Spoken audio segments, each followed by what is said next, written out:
भारत अपने पड़ोसी देशों को भरपूर मात्रा में कोरोना के टीके की सप्लाई कर रहा है। देश के 3 पड़ोसी देश म्यांमार, सेशेल्स और मॉरिशस के लिए कोरोना वैक्सीन की पहली खेप मुंबई एयरपोर्ट से आज रवाना हो गई है।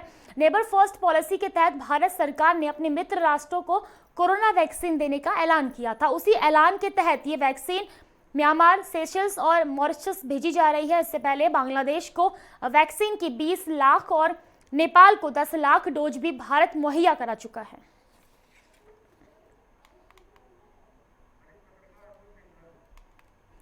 और हमारे साथ फोन लाइन पे वरिष्ठ पत्रकार अतुल सिंघल जी जुड़ चुके हैं। बहुत बहुत स्वागत है अतुल जी आपका नेटवर्क 10 में। अतुल जी, जिस तरीके से देश में कोरोना वैक्सीनेशन का चरण चल रहा है, लोगों को टीका लगाया जा रहा है, उसके तहत आज पीएम नरेंद्र मोदी खुद वाराणसी में जो टीका लगा रहे हैं उनसे वीडियो कॉन्फ्रेंसिंग के जरिए बातचीत करेंगे। और बहुत ज़रूरी भी था क्योंकि जिस तरीके से कई अफवाहें फैल रही थी टीके को लेकर, तो ऐसे खुद जो प्रत्यक्ष प्रमाण हमें देखने को मिला, क्योंकि जो टीका लगाने वाले लोग हैं वो अपने अनुभव साझा करेंगे आज। बिल्कुल, देखिए, जैसे पिछले 4-5 दिन से कार्यक्रम चल रहा है जी। और हर अस्पताल में 100 टीका लगाने का सरकार का लक्ष्य है, लेकिन अभी तक इस लक्ष्य को हासिल नहीं कर पाए हैं क्योंकि कुछ लोग संकोच कर रहे हैं टीका लगवाने में रेनू जी। और दिल्ली में अगर देखा जाए तो 55-60% लोग टीका लगवाए हैं। कुल 10 लाख टीके लगाए गए हैं। सरकार का ये भी कहना है कि इसमें थोड़ी तेजी लाई जाएगी गति में, जिससे कि ज्यादा से ज्यादा लोगों को टीके का फायदा मिल सके। इसके अलावा अगर लोगों के अंदर कोई मन में कोई शंकाएं हैं किसी प्रकार की या अफवाहें फैलाई जा रही हैं, तो प्रधानमंत्री अपनी इस वीडियो कॉन्फ्रेंसिंग के जरिए उसे भी दूर करेंगे। साथ में दूसरे चरण के अंदर ये भी कहा जा रहा है कि जो केंद्रीय मंत्री, खुद प्रधानमंत्री और जो बुजुर्ग लोग हैं उन सबको टीका लगेगा।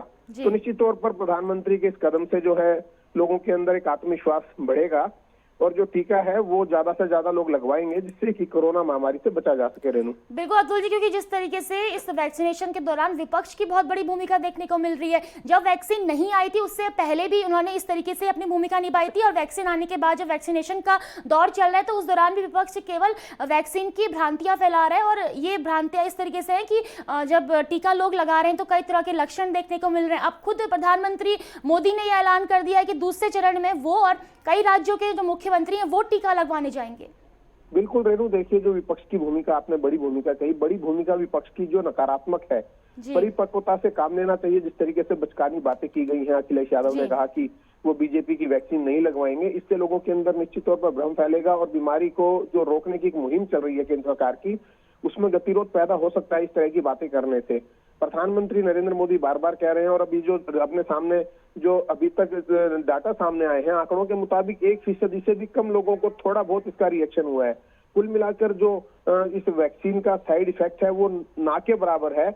और जिन लोगों ने इसको लगवाया है, जो डॉक्टर्स हैं बड़े बड़े, जैसे हमने देखा ऑल इंडिया मेडिकल के जो निदेशक हैं डॉक्टर गलोरिया, उन्होंने लगवाया, और अधिकतर अस्पतालों के जो निदेशक हैं उन्होंने टीकाकरण करवाने के बाद संतुष्टि जताई और बताया कि उनको काफी बेहतर फील हो रहा है। तो कुल मिलाकर जो टीकाकरण है वो होना चाहिए, लोगों को इससे कोरोना से लड़ने में मदद मिलेगी।